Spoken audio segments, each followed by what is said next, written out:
ممكن بقى تحكي لنا على وحوي يا وحوي؟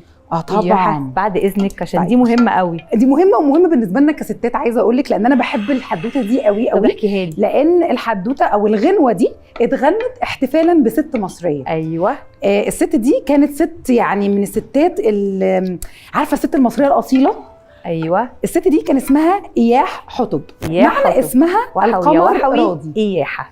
اياح يعني القمر، اعح او الف عين حاء يعني القمر باللغه المصريه القديمه، ولكن احنا عشان في العربي مش سهل بالنسبه لنا نطق العين والحاء بننطقها اياح بدل يعني إعح. برضو اقاطعك في الحته دي، هي مش في العربي، في المصري. احنا المصري طبعا انسان عنيد جدا، والحرف اللي ما عجبوش بيوقعه. بالظبط، احنا خلاص. دايما بنطوع احنا مش الكلام. بنحب الجيم وخليناها جيم. بالظبط. الجيم المصريه على فكره، الجيم المصريه دي جيم يعني معروفه في كتب ما التراث. بنحبش الضاد مع ان هي لغه الضاد، بس مش هنقولها. بنستخدم الدال المخففه. بالظبط.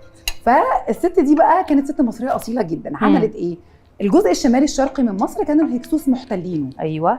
تقوم تحث زوجها واحد من اشهر ملوك طيبه اسمه الملك سكننرع. ايوه سكننرع بالظبط. روح هات حق بلدك ويلا اطرد الهكسوس. اوكي. يخرج جوزها ويستشهد في الحرب. تقعد وتسكت؟ ابدا. لا. تطلع ابنها الكبير جمال كاموس. اطلع يا كاموس هات طار ابوك ورجع ارضك تاني. يطلع كاموس ويستشهد. تيجي تعمل ايه بقى؟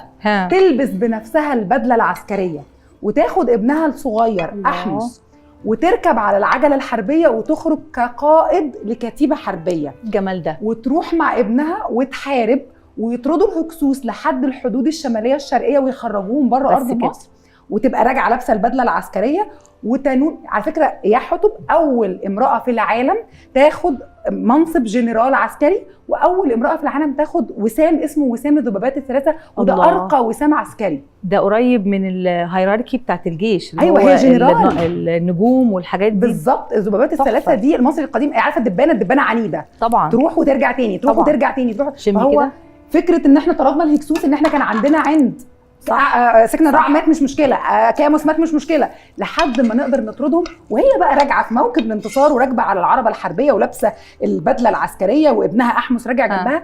يقف شعب مصر كله على يستقبلها، يستقبلوها. يقولوا لها ايه بقى؟ وحي اياح، وحي اياح. يعني ايه؟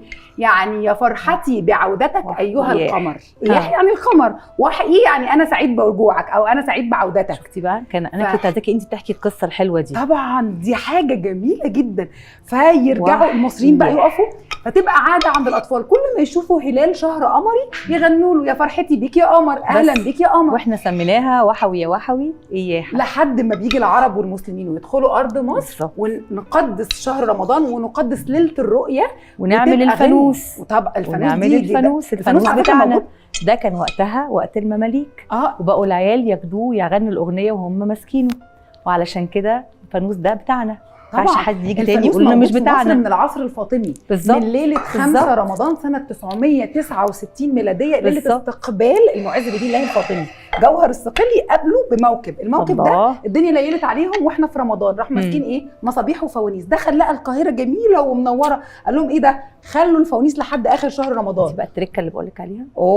ايه ده؟ انت بتحطيها بعد ما تستوي. بالظبط. دي حاجه لطيفه قوي جديده دي وهجربها. يا ريت. عايزه اقول لك ان اكيد هجرب الموضوع ده، لان اكيد الصلصه كده وتقولي لي ريحتها اصلا من غير ما اقرب. هي الريحه بصي يعني انا بحكي وانا دايبه في الريحه اكتر من اي حاجه يعني.